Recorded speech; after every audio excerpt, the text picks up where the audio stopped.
Donald Trump catches criticism from his own party. Why some Republicans say his comments about a judge went too far. The Pope sets new rules to stop clergy sex abuse. How bishops could be held accountable. Remembering D-Day. World War II veterans offer guidance to the next generation. And celebrating two new saints. See Sunday's canonization mass in St. Peter's Square. Those stories and more on EWTN News Nightly for Monday, June 6th, 2016.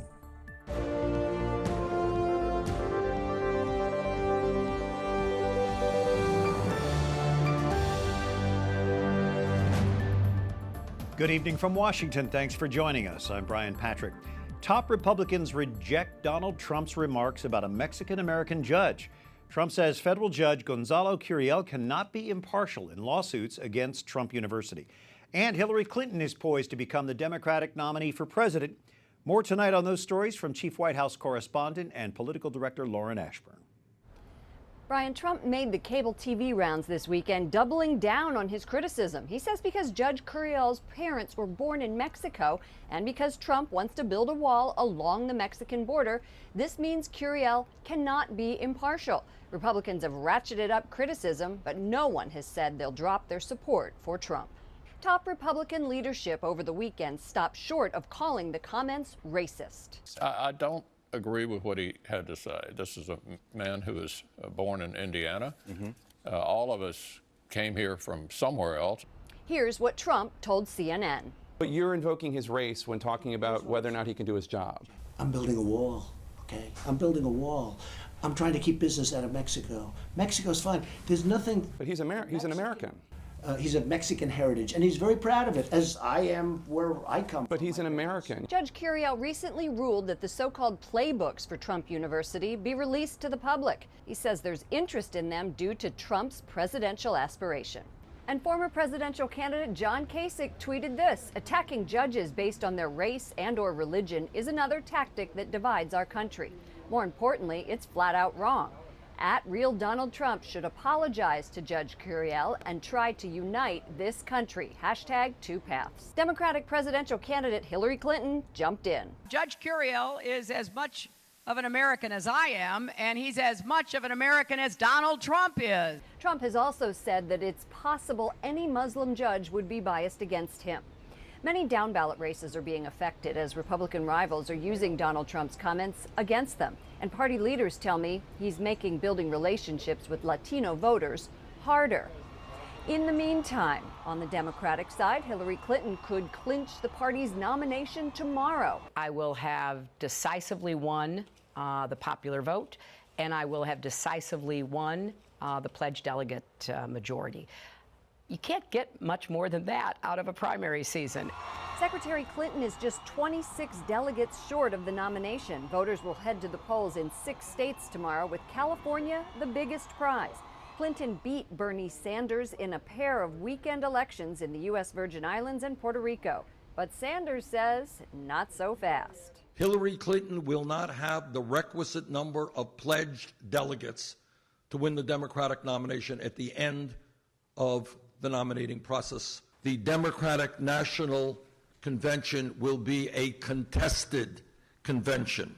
Press Secretary Josh Earnest won't say whether President Obama will endorse Hillary Clinton if she wins tomorrow. And other stories our EWTN News Nightly team is covering in today's world. Congress returns from its Memorial Day recess, facing a whole slate of must-pass legislation. As Jason Calvi reports from the Capitol, the clock is ticking before the next scheduled break. Jason? Brian, this rushed 6-week session before summer break and the party conventions. During the summertime of presidential elections, Congress usually works on things it has to deal with. Tonight, the Senate is debating the National Defense Authorization Act. On deck also this week are things that there will be bipartisan support for. In other issues, not so much. The pressing congressional to-do list, the dangerous Zika virus. The president asked for $1.9 billion to fight it. Then he promised a veto when the House only offered $622 million. The Senate passed a $1.1 billion deal. Compromise is needed. Puerto Rico. a massive debt problem. The territory missed a May 1st payment due date, with another $2 billion due July 1st. The House's Puerto Rico bill would set up a board to approve budgets, cut costs, and negotiate with creditors. Senators of both parties say it's likely to be sent to the president.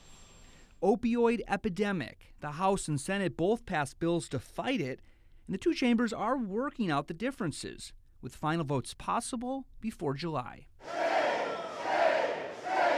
The battle over gay rights and religious freedom created chaos on the House floor last month. The amendment battle could erupt again during debates on 12 House appropriations bills. And tomorrow? Let's face it, people know what Republicans are against. Now, we're going to give you a plan that shows you what we are for. House Republicans will unveil the first part of their new policy agenda, laying out their proposal to fight poverty. The war on poverty is a stalemate at best. Speaker Ryan is calling it the Better Way agenda. He says House Republicans have been working on this since January. Tomorrow they'll be unveiling the plan for poverty. Then later this week, national security. Then later this month, things like taxes, jobs, and health care reform. Brian? Jason, thank you. And the Supreme Court plans to review 2 death penalty cases. One involves an African-American man claiming race played a role in his sentencing. Dwayne Buck was sentenced to death after a defense expert testified that black people are more likely to commit violence. His lawyers have fought for years to win a new sentencing hearing. Justices will also review the case of Bobby Moore. His lawyers say he shouldn't be executed because he is intellectually disabled. The mother of a 3-year-old boy who got into the Cincinnati Zoo's gorilla exhibit will not face charges. Hamilton County Prosecutor Joe Dieter says the child's mother had 3 other children with her when the 3-year-old just scampered off. The incident caused an outpouring of criticism, blaming the boy's parents or the zoo for the death of the gorilla.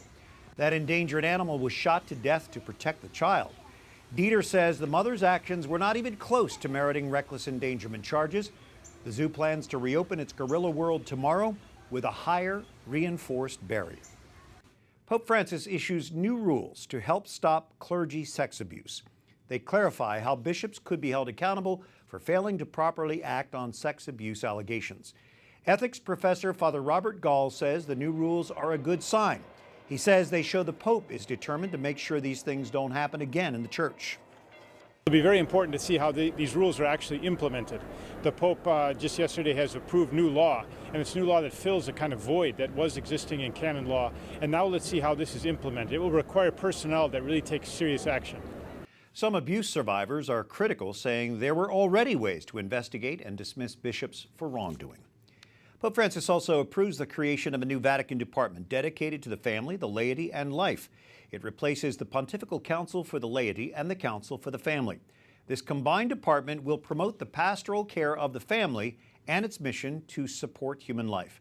The staff includes laypersons, men and women, celibate and married. Well, world leaders are among those paying tribute to the late Muhammad Ali. The boxing legend died Friday night. He made an impact around the world in and out of the ring. The president of Turkey and the king of Jordan plan to speak at his funeral in Louisville, Kentucky on Friday. Former President Bill Clinton will deliver a eulogy. Muhammad Ali transcended any particular community.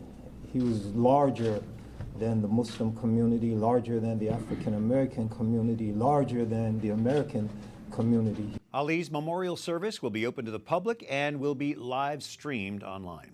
World War II veterans and their families commemorate the 72nd anniversary of D-Day today. The Allied invasion of France on June 6, 1944, marked the beginning of the end of Nazi occupation of Europe. Wyatt Goolsby is at the National World War II Memorial in Washington tonight. Wyatt? Brian, most of the World War II veterans who are still alive are in their 90s. They were young men during the D-Day invasion. After 7 decades, they still hope to pass on what they've learned to future generations. Today's commemoration and wreath presentation at the National World War II Memorial wasn't the biggest. The number of living World War II vets is shrinking, but those that did make it to Washington were treated like stars. I feel like I'm the Pope, so honored.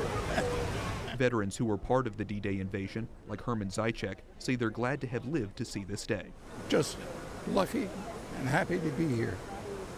We lost a lot of men on the H-hour initial landing. Zychek was one of 150,000 American, British, and Canadian forces who stormed 5 different beaches along a 50-mile stretch of the Normandy region of France. Allied casualties that day have been estimated at 10,000 killed, wounded, and missing in action. For some, the anniversary brings back painful memories. I don't think about that stuff anymore. I try not to. I saw German soldiers who were no more than 15 years old. George Krakowski from Gettysburg, Pennsylvania, remembers his experience at Omaha Beach. The water was up to our waist. And we had to have our full gear and all, carrying our rifles and get up on shore. At the same time, the Germans were shooting down at us from bunkers up there. Krakowski says he just barely avoided getting hit several times from the turret fire. While the memories can be painful, he says he's blessed to have made it out alive and to still be able to spend time with his family. Many nights before I go to bed, I cry and pray and thank God to give me another day. Veterans we spoke with were also happy to see young people here at the memorial, even if it was just them on vacation. They say it's important that younger generations learn about the war and the horrors of war so they can do something eventually to stop it. Brian? Wyatt Goolsby at the World War II Memorial. Thank you, Wyatt. Josiah Bunting III is chairman of the Friends of the National World War II Memorial. Josiah, why do you think it's important that we talk about and remember this huge invasion 72 years later? Winston Churchill said succeeding generations must not be allowed to forget their achievement. Their achievement led to the successful conclusion of World War II in Europe. As members of an Allied team, Canadians and the English who also invaded on that day, it was the best way to get to grips with the German Wehrmacht quickly and successfully, and I think that stands for itself. But the first wave of that invasion, they were sitting ducks out there, wide open beaches. The Germans were held up in bunkers. As a Vietnam veteran, what do you think about this generation of World War II vets?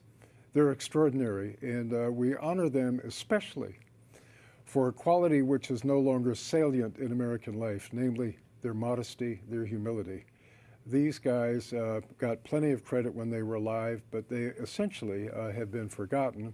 Most of the universities and high schools no longer stress World War II in their curricula, but our debt to them is enormous. And so many of them went over there when they were 17, 18, 19.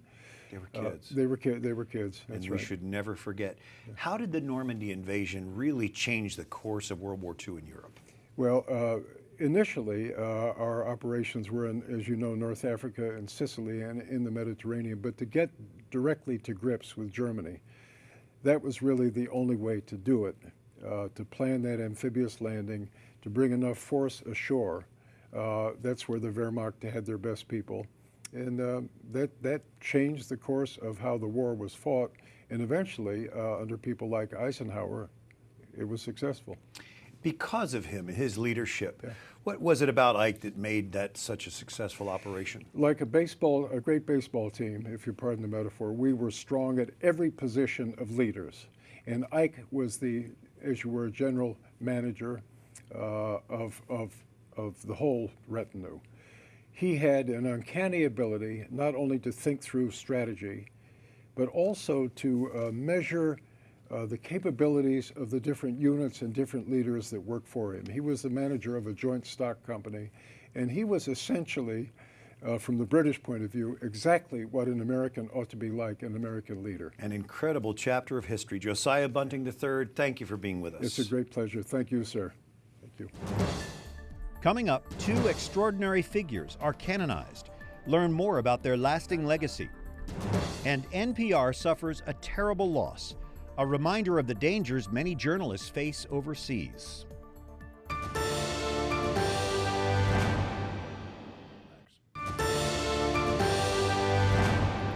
Thanks for joining us this Monday evening. I'm Brian Patrick, and the Catholic Church welcomes 2 new saints.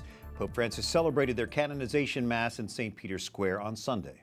Anche l'esperienza di Stanislao, di Gesù Maria e di Maria Elisabetta Hesselblad, che oggi vengono proclamati santi. Stanislaus Policinski founded the Congregations of Marian Fathers around 1671. It was the first men's religious order dedicated to the Immaculate Conception. St. Stanislaus of Jesus and Mary also supported hospitals and shelters for the poor and cared for the sick. Swedish-born Elizabeth Hesselblad converted to Catholicism while working as a nurse here in Washington, D.C. in the early 20th century. She founded a new branch of Brigantine Sisters. She's known for saving the lives of several Jewish families, hiding them in the Roman convent where she was superior. Well, I think that you can learn something from them about how you should live your life. And maybe it's never too late to be a saint. Ulf Silfverling is the editor of a Catholic magazine in Sweden. He spoke with our Mary Shovlain about the country's first new saint in more than 600 years. They also discussed the Pope's upcoming trip to Sweden for the 500th anniversary of the Reformation. Thank you so much for being on the program. It's an honor. You're here leading a diocesan pilgrimage from Sweden for the canonization of now Saint Elizabeth Hesselblad, the first saint for Sweden in over 600 years. What does this mean for your country and for the Church? We seldom talk about saints, so the first, when the news came some months ago, we had to explain what a saint is. But you know, our roots are Catholic, and Sweden was a Catholic country during the 12th, 13th and 14th century. High level of cultural Catholic standard. We have beautiful medieval churches with wall paintings that are well worth to see. So our history is really Catholic. Well, in her house here, she worked very hard during the Second World War to have some special guests in that house. I know she was helping protect some of the Jewish people here in Rome during the war. Yes, and I think there were relatives from that family on Sunday here in the canonization. I think so, and they are extremely grateful because she also looked so that they could practice their own religion in the very house where she protected them. In just over 4 months, Pope Francis is coming to Sweden, and he's going for the 500th anniversary of the Reformation, but he's also staying an extra day to celebrate Catholic Mass on All Saints' Day. What are your expectations for that trip? Oh, it was very surprising news. I think the focus will be on the Catholic Church, what it is, what it stands for, because before we have always heard that like it is something go back in history, something almost like some relics. It doesn't belong to the modern thinking and modern world religion, but I think, and the Catholic religion. So I think that with his visit, you have to deal with what the Catholic Church really is. Thank you so much for joining us this evening. Thank you. And a cloth with a drop of St. John Paul II's blood on it has been stolen from Germany's Cologne Cathedral. Police say a visitor noticed the relic had disappeared and alerted a church usher. The cloth was in a glass container that had been pried from the base of a sculpture. That sculpture commemorated John Paul II's 1980 visit to Cologne. Officials urged the relic thief to return it to the cathedral. Afghanistan's president condemned Sunday's attack that killed 2 members of a national public radio news crew. Veteran news journalist David Gilkey and his Afghan interpreter were killed in an ambush attack while on assignment. They were traveling with an Afghan army unit when the convoy came under fire and their vehicle was hit. 2 other NPR journalists traveling with them were not hurt. Gene Policinski is Chief Operating Officer of the Newseum Institute here in Washington.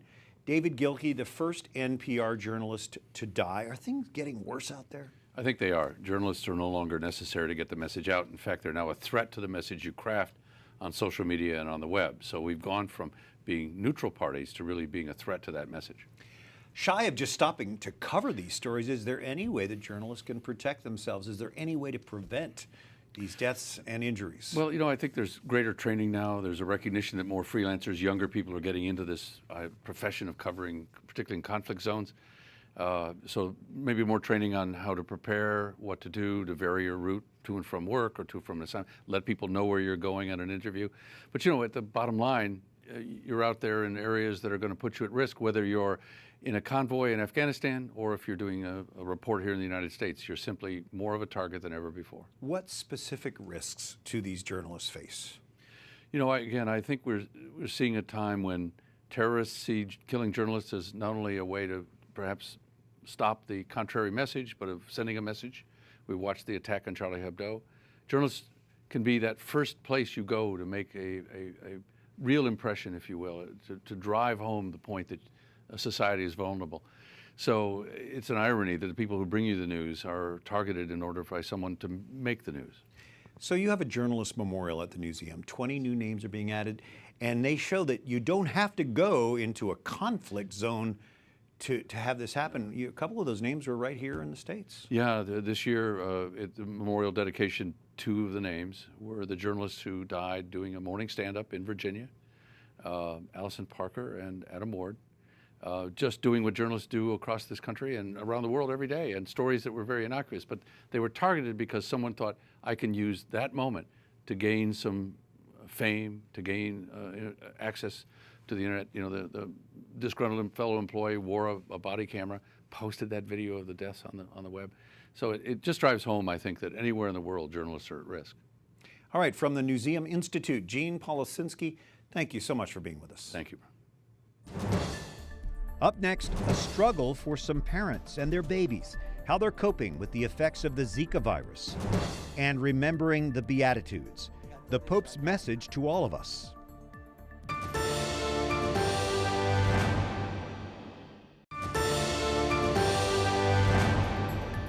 Pope Francis warns us not to be greedy, vain, or egotistical. In his morning Santa Marta homily, Vatican Radio reports Francis said the Beatitudes featured in today's gospel can shine the light on the pathway of Christian life. Thanks for joining us this Monday evening, June 6th. I'm Brian Patrick. We've heard a lot about Zika and the birth defects connected with the virus. Tonight, we meet some families facing an uncertain future for their little ones. Born into a struggle that grows as they age, this clinic is in Recife, where the disease of Zika has been cruelest in Brazil, heaving with what happens when babies with microcephaly grow along with their problems. They are unable to voice the pains and agonies they may or may not be feeling, or what can be done to help. It was when he was born and we faced the other people in the hospital, their expressions, seeing and accepting the difference. For me, that was the hardest phase. Arthur cannot eat. Doctors say his brain can't switch between swallowing and breathing properly. He is fed by a drip and stunted in growth. He's the size of a 3-month-old when he is now 8 months old. They're testing his hearing to see if he turns his head to look. A little on the right, to the left, nothing.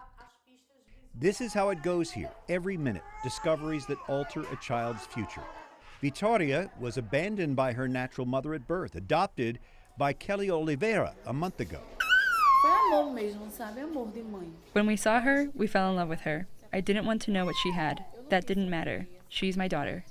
And today may change her life. She's being fitted for glasses, having her eyes stimulated to find out if she can see at all. It may take some time before the bright lights become real shapes. With Lehandra, it is a little more palpable. Her first sights, but still her arms stiff and straight, her underdeveloped brain telling them to do so. They talk here of days spent ferrying children between specialist doctors, of being fired from work because of that, of a lack of state money to pull them through. This is the world that Zika brings, and here and globally, it's only beginning. Life is still precious. Well, the priest, now responsible for Catholic Church properties in the Holy Land, is welcomed with a procession of nuns, priests, and other clergy. Franciscan Father Francesco Patton is the new custos or custodian of the Holy Land. The Italian priest walked through the Christian quarter of Jerusalem's Old City to St. Saviour Monastery. He'll also be greeted at a ceremony tomorrow at the Church of the Holy Sepulchre. That's the holy site where Jesus was crucified, buried, and rose from the dead. Until tomorrow, for our EWTN News Nightly team, I'm Brian Patrick. Good night. God bless you.